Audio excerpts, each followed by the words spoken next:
abundad también en esa gracia.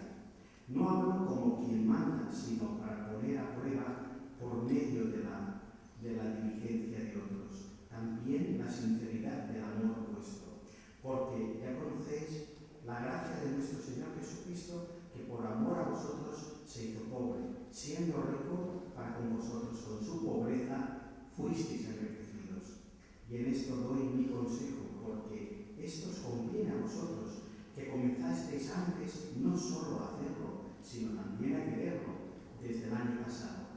Ahora pues, llevad también a cabo el hacerlo, para que como estuvisteis prontos a querer, así también los deis en cumplir conforme a lo que tengáis. Porque si primero hay la voluntad dispuesta, será acepta según lo que uno tiene, no según lo que no tiene. Y creo que también hay otra cita aquí en 2 de Corintios, capítulo 9, del 6 al 15. Pero esto digo, el que siembra escasamente también segará escasamente, y el que siembra generosamente también segará. Cada uno dé como propuso en su corazón, no con tristeza ni por necesidad, porque Dios ama al dador alegre.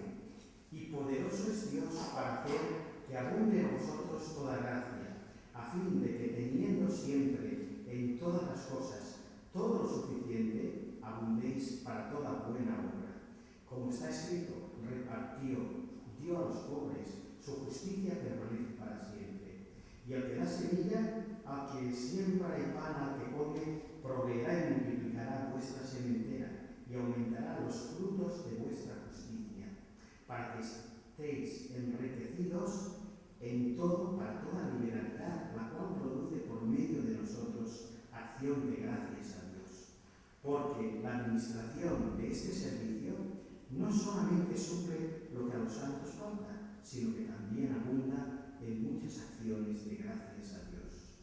Pues por la experiencia de esta administración glorifican a Dios por la obediencia que profesáis al Evangelio de Cristo y por la liberalidad de vuestra contribución para ellos y para todos. Asimismo, en la oración de ellos por vosotros, a quienes aman a causa de la superabundante gracia de Dios en vosotros. Gracias a Dios por su don inefable. Y ahora vamos a orar por nuestro pastor, Padre Celestial. En esta tarde pedimos por nuestro hermano para que en el poder tuyo pueda expresar aquello que es conforme a tu voluntad, que tú pongas en su mente, en su corazón, todo lo relacionado a lo que se va a predicar en esta tarde, a lo que Él tiene para tu iglesia. Señor, edifica tu iglesia y que podamos recibir la palabra con gozo y con corazones dispuestos para ponerla por obra. En el nombre de Cristo Jesús. Amén. Navidad, hoy hemos empezado con esta primera semana del periodo de Adviento, de preparación para entender y entrar bien en el significado del amor de Dios que nos dio a su Hijo para salvarnos. En este pasaje que hemos leído se nos habla en el capítulo 8 y versículo 9, aparece una joya que es uno de los versículos más citados por Navidad. Dice así: ya conocéis la gracia de nuestro Señor Jesucristo, que por amor a vosotros se hizo pobre. Siendo rico, se hizo pobre para que vosotros, con su pobreza, fueseis enriquecidos. En este pasaje, en este versículo, se nos habla del misterio de la encarnación, ¿no? Que Dios, el Dios que es infinito y eterno, el Dios que es un espíritu justo y perfecto, quisiera hacerse un bebé en el seno de María, que se desarrolló hasta que llegó el día de su nacimiento, anunciado por los ángeles para la gloria de Dios y para traer la paz y la salvación a la tierra. ¿En qué sentido nos enriquece la pobreza de Cristo? ¿Qué quiere decir que Cristo se hizo pobre? Sin duda hace referencia al acto de humildad de Jesucristo, de que siendo el Señor de la gloria, de que siendo Dios Hijo, se hizo hombre para salvarnos. Y Filipenses, capítulo 2, describe este descenso cada vez más profundo de Jesús para hacerse hombre, para hacerse siervo, para hacerse obediente hasta la muerte y muerte de cruz.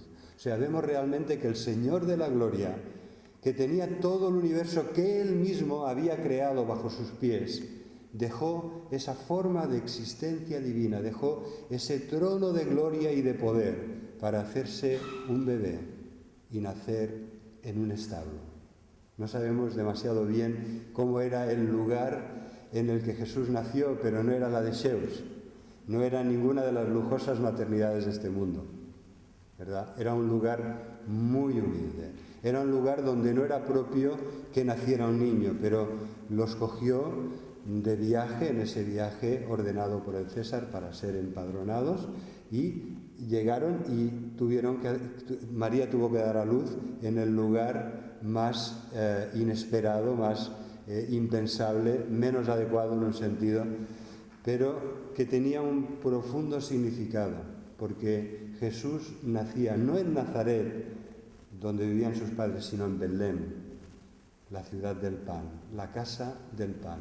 Nacía el pan de vida. Jesús, el Rey de Reyes y el Señor de Señores, nacía en un establo, pero esto tampoco era tan disparatado, porque en los planes de Dios el que nacía en aquel establo era el Cordero de Dios que quita el pecado del mundo. Así vemos sucesivamente cómo en los propósitos del Señor todo, aun aquello que no entendemos, tiene una razón de ser. La Navidad es la época de los regalos, ¿verdad? Muchas personas esperan esta época del año para que, en una demostración de afecto, de amor, se regalan cosas unos a otros. Porque esto es un símbolo de que en esta época celebramos el nacimiento de Jesús, que es el gran regalo de Dios. El regalo el cual las palabras humanas no alcanzan a expresar. Gracias a Dios por su don inefable. Así acaba el pasaje que hemos leído, 2 Corintios 9:15. Gracias a Dios por su don inefable. La palabra inefable quiere decir que las palabras humanas no alcanzan a describir el significado, lo precioso que es este regalo, el valor que tiene este regalo para la humanidad. Gracias a Dios por su don inefable. ¿En qué sentido nos enriquece que Jesús, movido por amor, buscando nuestra salvación y lleno de humildad, se hiciera hombre, se encarnara, se humanara y naciera en un pesebre? ¿En qué sentido nos enriquece esto? Pues sí, hermanos, nos enriquece y de forma muy significativa, porque gracias a la humildad de Jesús, que siendo rico se hace pobre, nosotros somos enriquecidos con la salvación. Nosotros que somos pobres, que delante de Dios estamos realmente en una condición de miseria espiritual, que no podemos aspirar a merecer la salvación, por la pobreza de Jesús, porque Él está dispuesto a hacerse hombre, a cargar nuestros pecados, a ser obediente, un siervo fiel y obediente hasta la muerte y muerte de cruz.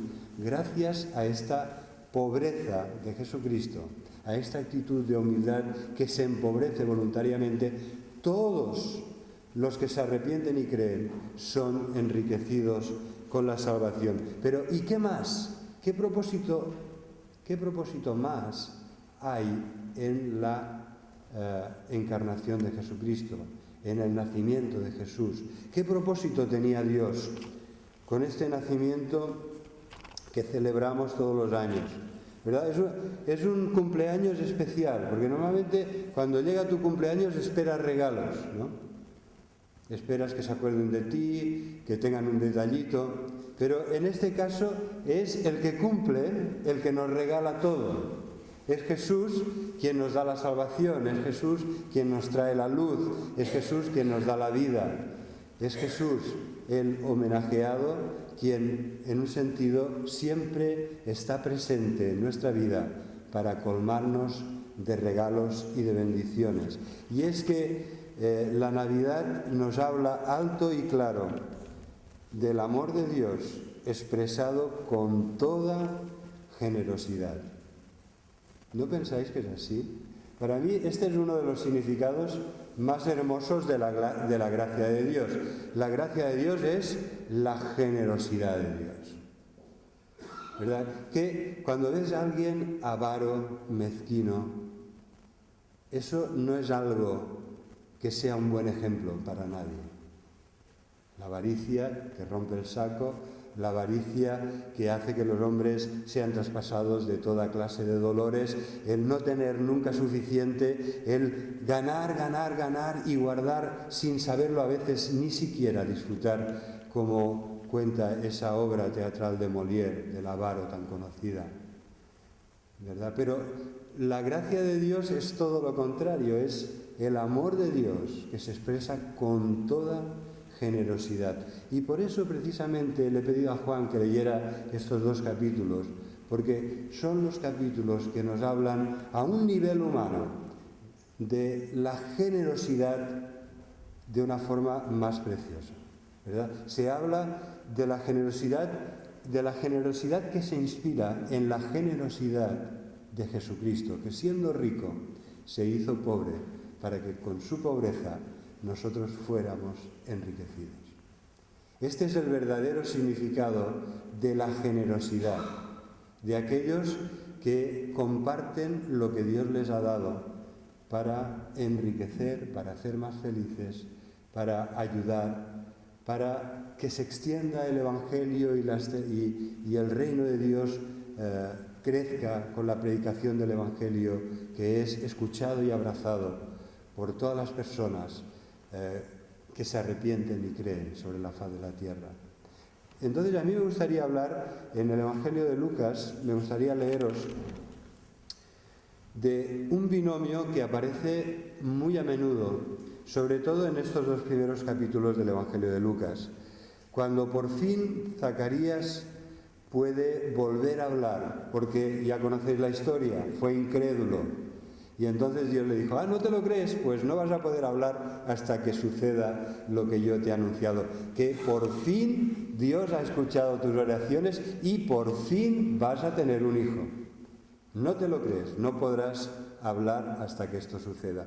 Cuando él habla, lo hace lleno del Espíritu Santo y profetiza diciendo, en Lucas capítulo 1, versículo 68, bendito el Señor Dios de Israel, que ha visitado y redimido a su pueblo, y nos levantó un poderoso Salvador en la casa de David su siervo, como habló por boca de sus santos profetas que fueron desde el principio, salvación de nuestros enemigos y de la mano de todos los que nos aborrecieron, para hacer misericordia con nuestros padres y acordarse de su santo pacto, del juramento que hizo Abraham nuestro padre, que nos había de conceder, que, librados de nuestros enemigos, sin temor le serviríamos en santidad y justicia delante de él todos nuestros días. Y tú, niño, profeta del Altísimo serás llamado, porque irás delante de la presencia del Señor para preparar sus caminos, para dar conocimiento de salvación a su pueblo, para perdón de sus pecados, por la entrañable misericordia de nuestro Dios, con que nos visitó desde lo alto la aurora, para dar luz a los que habitan en tinieblas y en sombra de muerte, para encaminar nuestros pies por camino de paz. Este pasaje nos habla de 2 cosas, que son los 2 grandes propósitos de la encarnación de nuestro Señor Jesucristo, de la Navidad.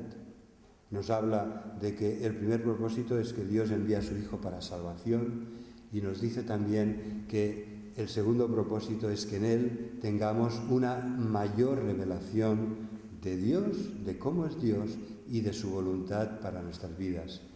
Estas dos cosas las vemos una y otra vez en el pasaje que hemos leído. El Señor, Dios de Israel, que ha visitado y redimido a su pueblo y nos levantó un poderoso Salvador, ¿verdad? En Jesucristo, dice el mensaje de los ángeles, trayendo las noticias, las buenas noticias de gran alegría para todo el pueblo. En Jesucristo nos ha nacido un Salvador, que es Cristo, el Señor. Y esto es lo que ya anticipa Zacarías después del nacimiento de su hijo Juan, que iba a ser el profeta del Altísimo, que iba a ir preparando el camino del Señor delante de la presencia del Señor. El Señor es un poderoso Salvador que nos trae la salvación de nuestros enemigos. Por esto dice el texto de 2 de Corintios que con su pobreza hemos sido enriquecidos. Él nos enriquece con la salvación.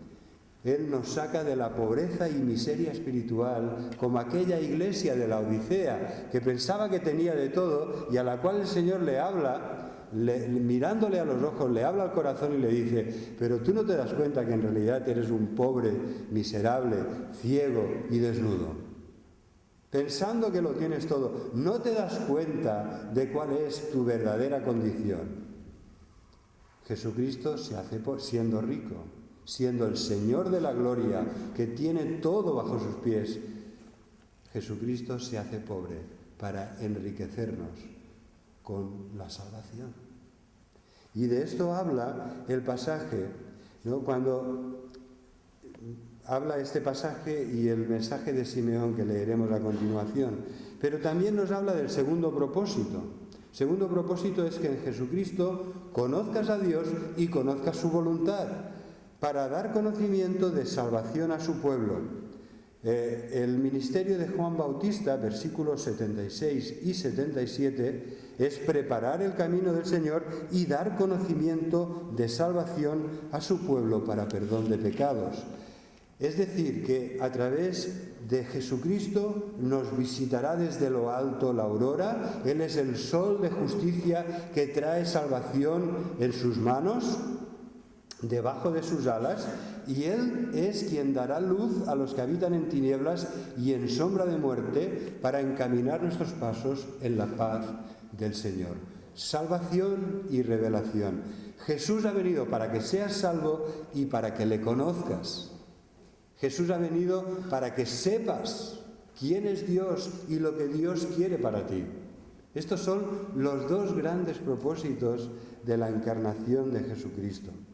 Y entonces, cuando leemos todo el relato del nacimiento de Lucas y llegamos unos 40 días después de su nacimiento, llegamos al templo de Jerusalén, porque los padres lo llevan para cumplir el ritual de purificación prescrito en la ley de Moisés.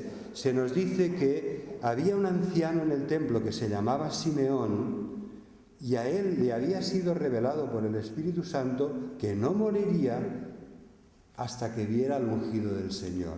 Y entonces, cuando Simeón le toma en sus brazos, dice estas palabras, versículo 29, Lucas 2:29: ahora, Señor, despides a tu siervo en paz, conforme a tu palabra, porque han visto mis ojos tu salvación, la cual has preparado en presencia de todos los pueblos, luz para revelación a los gentiles y gloria de tu pueblo Israel. Señor, han visto mis ojos tu salvación. ¿Qué salvación veía Simeón? Imaginaros la cena. Ahora, en un sentido, Raquel es la que tiene más elementos para interpretar bien lo que dice Simeón, porque Simeón tenía a Jesús, como Raquel tiene a Michelle en sus brazos, y cuando decía mis ojos ven tu salvación, estaba mirando a Jesús. Él es nuestra salvación. En Él tenemos todas las riquezas de la salvación de Dios, y en Él tenemos también todas las riquezas de la revelación de Dios. Porque han visto mis ojos tu salvación, luz para revelación a los gentiles. Es decir, siempre hay salvación y luz. Salvación y revelación. La luz es cuando Dios se da a conocer y su voluntad para que podamos conocerlo y para que podamos saber lo que quiere de nosotros. Así que ahora vamos a leer otro pasaje en la carta a los Hebreos, en el capítulo 1, vamos a leer los 3 primeros versículos.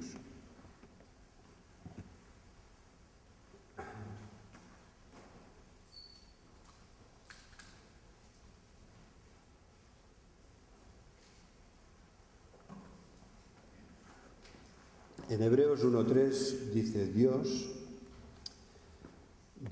habiendo hablado muchas veces y de muchas maneras en otro tiempo a los padres por los profetas, en estos postreros días nos ha hablado por el Hijo, a quien constituyó heredero de todo y por quien asimismo hizo el universo, el cual, siendo el resplandor de su gloria y la imagen misma de su sustancia, y quien sustenta todas las cosas con la palabra de su poder, habiendo efectuado la purificación de nuestros pecados por medio de sí mismo, se sentó a la diestra de la majestad en las alturas. ¿Qué veis en este pasaje de Hebreos? De nuevo vemos el mismo binomio. Vemos, en este caso se invierte el orden. Vemos primero revelación y después vemos salvación. Jesucristo viene para revelación y para salvación.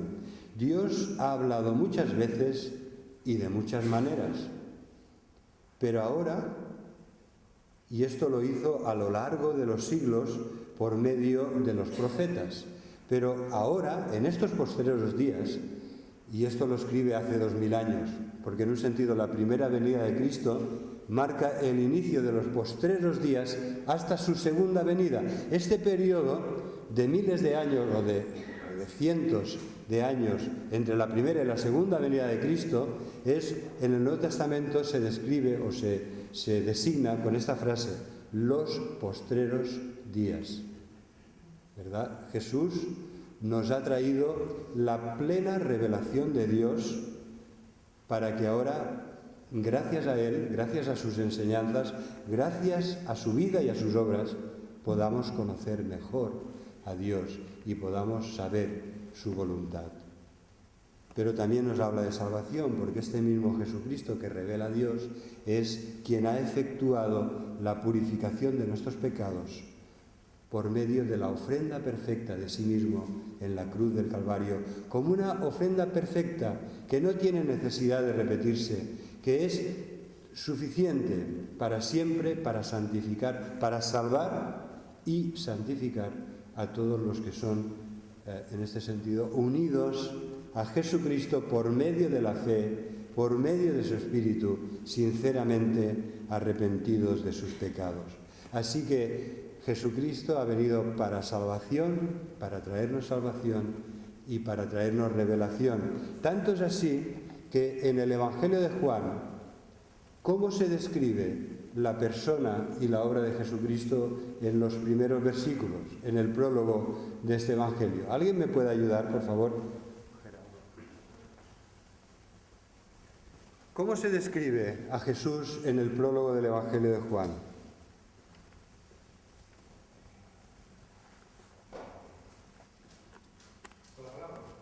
La palabra, ¿verdad? La palabra.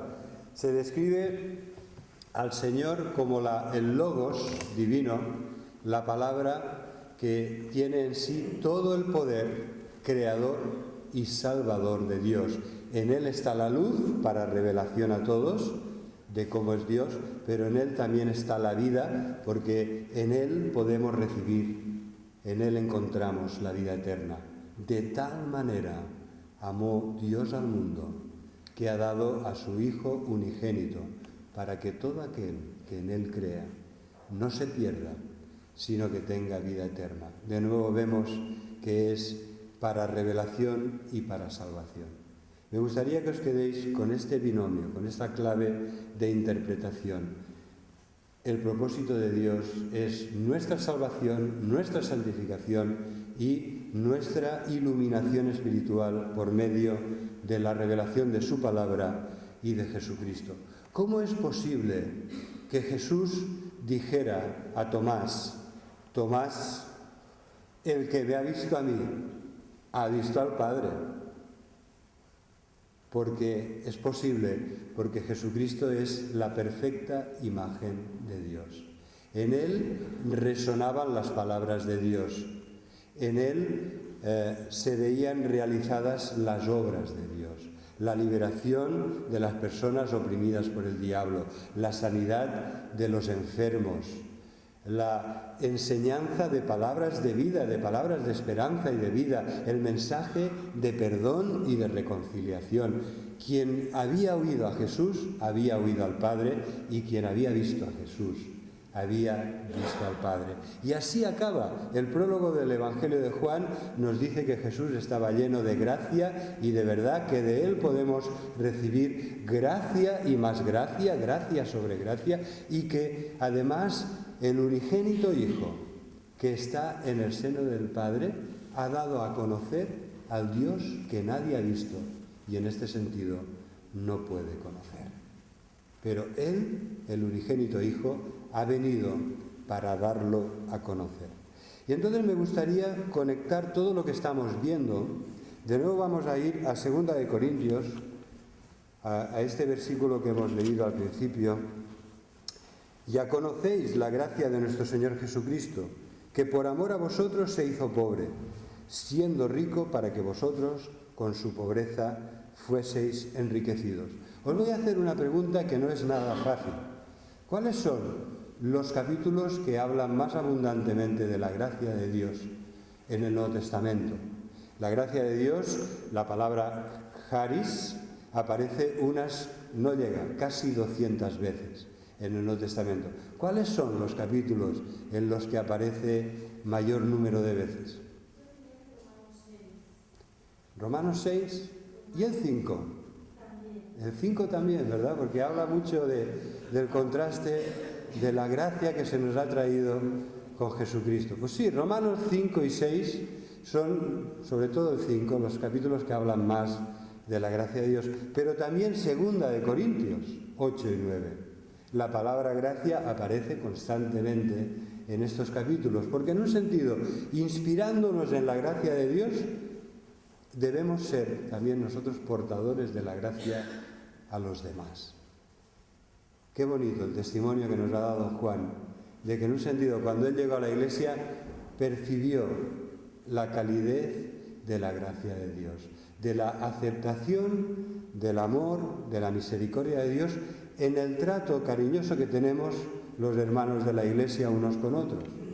¿Verdad? Qué bonito testimonio de que nuestra iglesia pueda mantenerse en humildad para seguir siendo un canal del amor y de la gracia de Dios.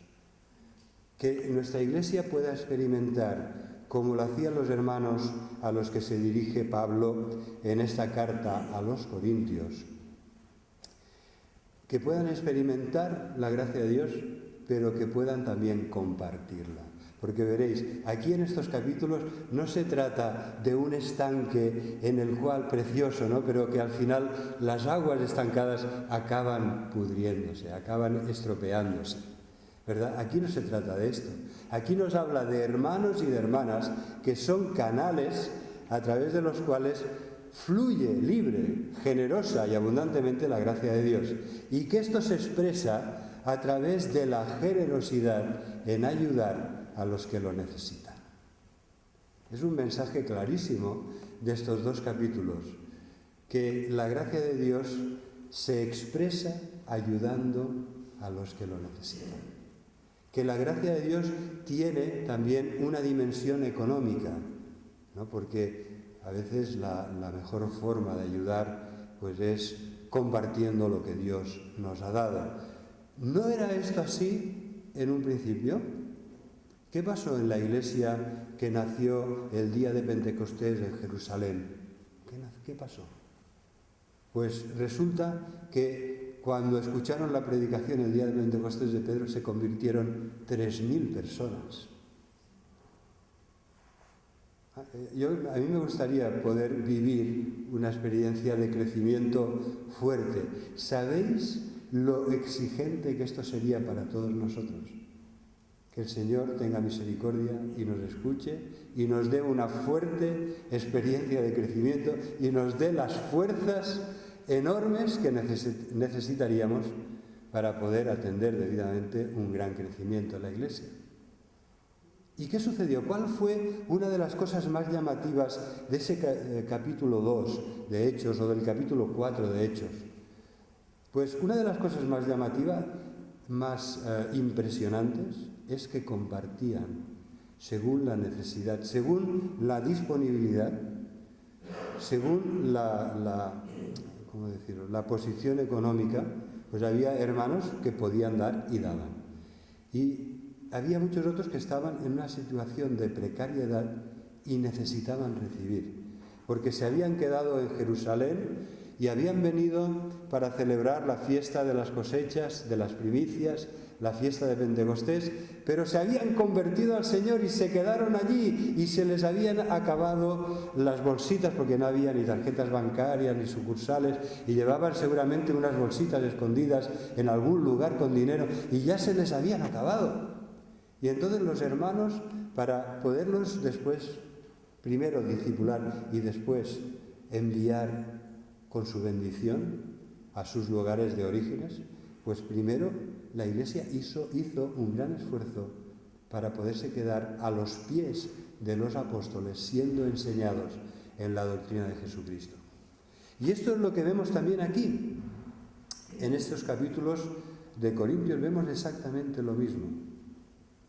Dice, hermanos, en 2 Corintios 8:1, os hacemos saber la gracia de Dios que se ha dado a las iglesias de Macedonia, que Macedonia fue el primer lugar de Europa donde llegó el Evangelio. Fue lo que vimos no hace muchos días, no hace muchos domingos, que llegó el Evangelio con Pablo y con Silas, con Timoteo, y que estaban predicando allí en Filipos y que se convirtió Lidia, se convirtió el carcelero, se convirtieron muchas otras personas. Ese grupo de iglesias dice que en grande prueba de tribulación la abundancia de su gozo y su profunda pobreza abundaron en riquezas de su generosidad. Pablo es sumamente retórico en estos dos capítulos, pero la idea básica es que personas que no tenían muchos medios hicieron un gran esfuerzo para ayudar a otros, que fueron muy generosos, no tanto por la cantidad que dieron, sino por el esfuerzo que realizaron para poder dar. ¿Os acordáis de la historia de Jesús que está sentado y que está viendo cómo van depositando las ofrendas en el tesoro del templo? Y que unos empiezan a criticar a una pobre viuda que echó la moneda más pequeña. Y entonces Jesús dice, ella es la que más ha dado. No porque la cantidad que ha dado sea la mayor, sino porque dio todo. Porque de su pobreza dio todo lo que tenía. Y esto es exactamente lo que estamos viendo aquí. Y de la misma manera que el Señor Jesús lo alabó en Jerusalén, hablando de esa viuda que dio todo, de la misma manera alaba aquí a los hermanos de Macedonia, que desde su profunda pobreza abundaron en riquezas de generosidad. Y dice Pablo, doy testimonio de que con agrado, con buena actitud, han dado conforme a sus fuerzas, conforme a lo que podían y aún más allá de lo que podían. Hermanos, qué precioso testimonio de la gracia de Dios. Cuando hay personas que piden con ruegos que les concedamos el privilegio de participar en este servicio para los santos, en esta ofrenda para los pobres de Jerusalén, y que lo hacen con esta actitud, dándose primeramente a sí mismos al Señor. Este es el donativo que Dios bendice. Cuando no tu dinero, no lo que damos, no la cantidad que damos, sino cuando nos damos primeramente nosotros al Señor. Y después de nuestra pobreza, de lo poco o lo mucho que el Señor nos haya dado, apartamos con alegría y generosidad para los que lo necesitan y para la extensión del reino de Dios. ¿Veis que estoy haciendo una distinción? En un tiempo de crisis como el que estamos viviendo, digo, apartar para los que están necesitados de nuestra ayuda y para la extensión del reino de Dios. Porque la Iglesia debe ser sensible a ambas dimensiones, a la crisis, a la pobreza, a las familias que lo necesitan, a los que han perdido su trabajo, a los que han perdido los subsidios, a los que están en profunda depresión porque no pueden ingresar lo suficiente para vivir dignamente, sin lujos, dignamente. Y la Iglesia está llamada a hacer este ministerio, porque Jesús nos dio ejemplo. Siendo el Señor de la gloria, se humilló a sí mismo y se hizo pobre para enriquecernos a nosotros, ¿verdad? En este pasaje no tenemos tiempo de verlo, pero hay un planteamiento de la justicia de Dios que busca la justa distribución de los bienes, para que todos tengan lo suficiente, para que todos puedan alabar a Dios, para que todos puedan dar gracias a Dios de lo que han recibido. Ya conocéis la gracia de nuestro Señor Jesucristo, que por amor a vosotros se hizo pobre, para que vosotros con su pobreza fueseis enriquecidos. Y después, este pasaje, ahora voy a decir como Juan, y con esto acabo. Sí. Voy a intentar, con esto acabo. En este pasaje encontramos las promesas de Dios en un relieve, adquieren un énfasis, adquieren un protagonismo las promesas de Dios que no puedo dejar de mencionarlo. El que siembra escasamente, por favor, pensemos cómo estamos sembrando. El que siembra escasamente, también segará escasamente. Y el que siembra generosamente, con bendición, dice literalmente el texto, dice, con bendición, ¿no? Sembramos y bendecimos lo que sembramos. El que siembra generosamente, con bendición, también segará así. Esta es una promesa muy clara. Y permitidme que os diga, clave. Es una promesa clave de Dios, porque es así. Lo que el hombre sembrare, eso también segará. Si sembramos para la carne, recogeremos corrupción. Si sembramos para el Espíritu, recogeremos bendición para vida eterna. Y entonces dice que cada uno dé, como propuso en su corazón. En nuestras iglesias no hay ningún tipo de obligación, no hay ningún tipo de control de lo que damos, de lo que dejamos de dar. Cada uno da libremente como ha propuesto en su corazón, no con tristeza ni por necesidad u obligación, ¿no? Con tristeza es aquel que da pero le sabe mal dar. Mejor no des. En este sentido, que no sea ni con tristeza, ni por obligación, ni por necesidad, porque Dios ama al que da con alegría, al que da con generosidad y alegría. Y el Señor sabe lo que damos y lo que nos quedamos. El Señor sabe si lo damos y con qué actitud de corazón lo damos.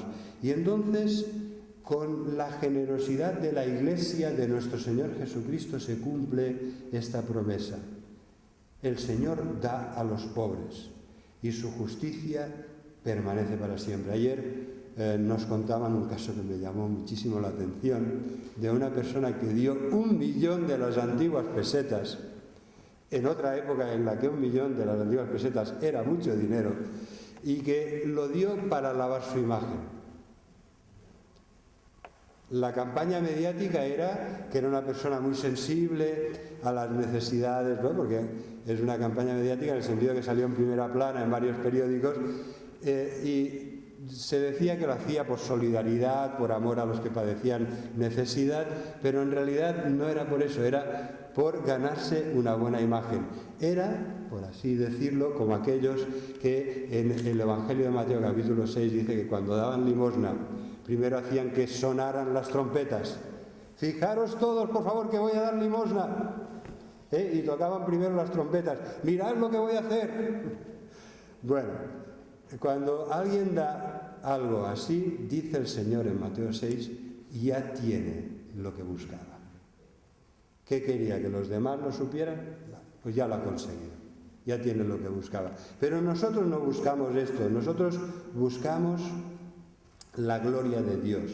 Queremos sembrar con abundancia, con generosidad, con bendición, que cada uno dé con total libertad, como propuso en su corazón, sin obligaciones, sin tristeza, porque Dios ama al dador alegre. Y entonces dice la promesa en el versículo 10, que Dios, que da semilla al que siembra y pan al que come, proveerá y multiplicará vuestra sementera y aumentará los frutos de vuestra justicia, para que estéis enriquecidos en todo, para toda generosidad, la cual produce por medio de nosotros acción de gracias a Dios. ¿Vale? Es una promesa preciosa. Dios proveerá, multiplicará, aumentará los frutos de nuestra justicia, para que estéis enriquecidos en todo, con toda generosidad. ¿Verdad? No falta ningún todo. Dios te bendice, te puede bendecir en la salud, te puede bendecir en lo económico, te puede bendecir en la iglesia, te puede bendecir en la familia, te puede bendecir allí por donde tú vayas, el Señor puede prosperar tu vida. Pero esto es una promesa reservada para aquellos que siembran para la gloria de Dios, que siembran con bendición, que siembran con generosidad. Y entonces el Señor ha puesto en mi corazón, para acabar, que os diga esto que os voy a decir ahora, ¿no?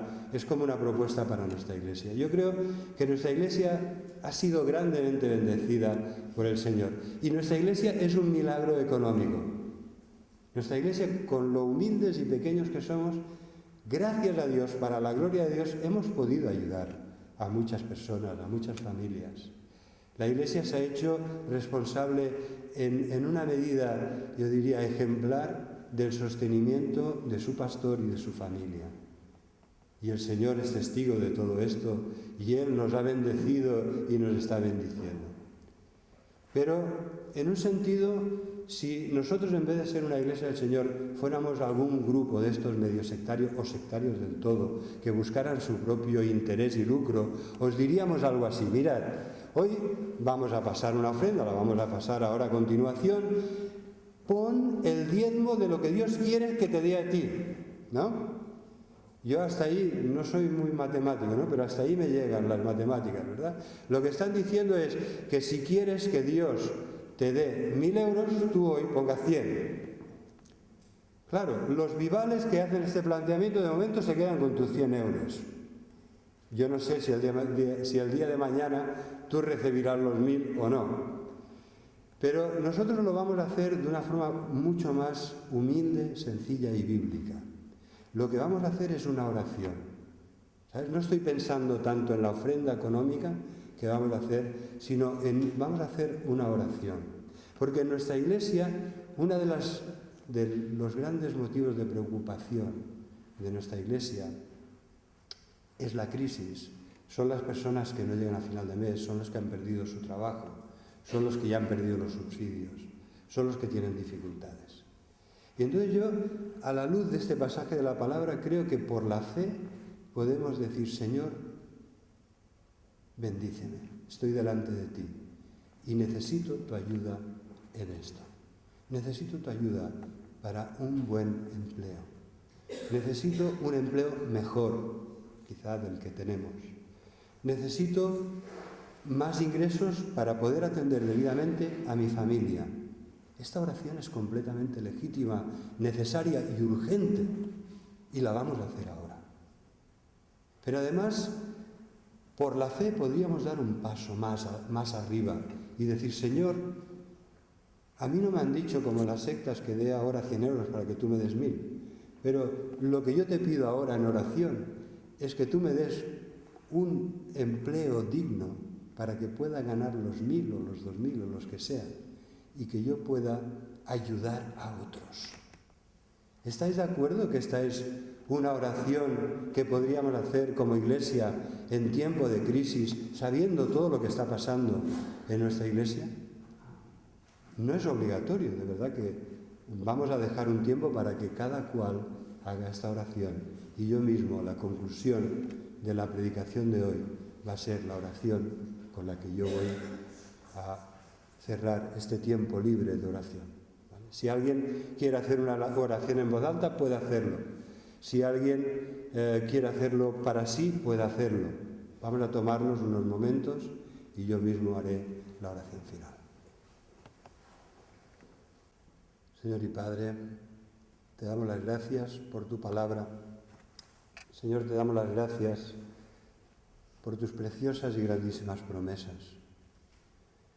Sabemos, Señor, que tú nos has prometido que suplirás todas nuestras necesidades conforme a tus riquezas en gloria. Señor, cuando tú ibas por este mundo acompañado de tus discípulos, les prometiste que ibas a cuidar de ellos, que no se preocuparan de qué iban a comer o qué iban a vestir, que tu Padre ya sabía de qué teníamos necesidad y que Él cuidaría de nosotros. Señor, aquí acabamos de leer que tú eres poderoso para darnos todo lo que necesitamos, para proveernos, para multiplicar todo lo que sembramos o queremos sembrar, para aumentar los frutos de nuestra justicia, para enriquecernos en todo, para que podamos ser más generosos. Señor, yo te quiero pedir que tú respondas a las oraciones que se han elevado en silencio por cada uno de mis hermanos y hermanas aquí presentes. Señor, yo te quiero pedir que tú proveas un trabajo para aquellos que lo necesitan. Señor, y como sabemos que estamos delante de ti, te pedimos que tú proveas el mejor trabajo, el más adecuado, el más conveniente para cada uno.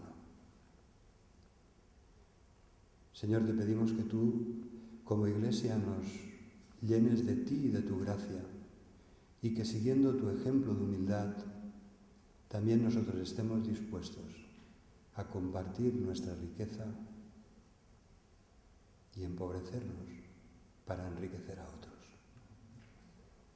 Señor, yo te pido que respondas con tu infinito poder las oraciones que con un corazón sincero se han levantado hoy a tu santa presencia, que han llegado al trono de tu gracia, que tú nos muestres tu amor y tu provisión y que proveas, que sigas proveyendo para aquellos que más lo necesitan. Señor, no queremos mencionar ningún nombre, porque no quisiéramos tampoco olvidarnos de ninguno, pero tú sabes que los tenemos en el corazón y te pedimos por cada una de estas hermanas y de estos hermanos, en el nombre de Jesús.